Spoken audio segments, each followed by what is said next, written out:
So first మనం database యొక్క structure గురించి తెలుసుకుందాం. సో ఇది మనకు ఒక డేటాబేస్ అనుకోండి.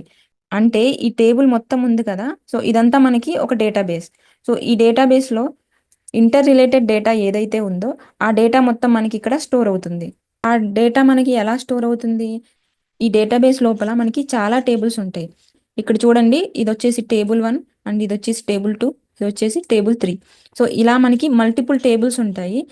ఈ టేబుల్ 1 ఉంది కదా! ఈ టేబుల్ 1లో ఒక పర్టిక్యులర్ సెట్ ఆఫ్ డేటా ఉంటుంది. అండ్ ఈ టేబుల్ 2లో ఒక పర్టిక్యులర్ సెట్ ఆఫ్ డేటా ఉంటుంది.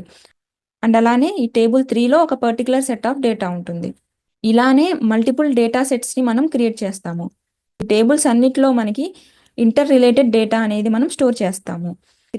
ఫర్ ఎగ్జాంపుల్ మనం ఒక కాలేజ్ కోసం డేటాబేస్‌ని క్రియేట్ చేస్తున్నట్టయితే, సో అందులో మనకి మల్టిపుల్ టేబుల్స్ ఉంటాయి. ఒక టేబుల్ వచ్చేసి మనం స్టూడెంట్ కోసం క్రియేట్ చేస్తాము. అండ్ ఇంకో టేబుల్ వచ్చేసి మనం ఫీజ్ కోసం క్రియేట్ చేస్తాము. అండ్ అలానే ఇంకో టేబుల్ వచ్చేసి మనం కోర్సెస్ కోసం క్రియేట్ చేస్తాము. సో ఇలా మనకి డిఫరెంట్ డిఫరెంట్ టేబుల్స్‌లో మనం డేటాని స్టోర్ చేస్తాము. ఇలాంటి స్ట్రక్చర్ మనకి డేటాబేస్‌లో ఉంటుంది. అండ్ ఎస్‌క్యూఎల్ యొక్క ఫుల్ కోర్స్‌ని చూడాలంటే మన ఛానల్ నేమ్ కింద ఉన్న వీడియోని క్లిక్ చేయండి.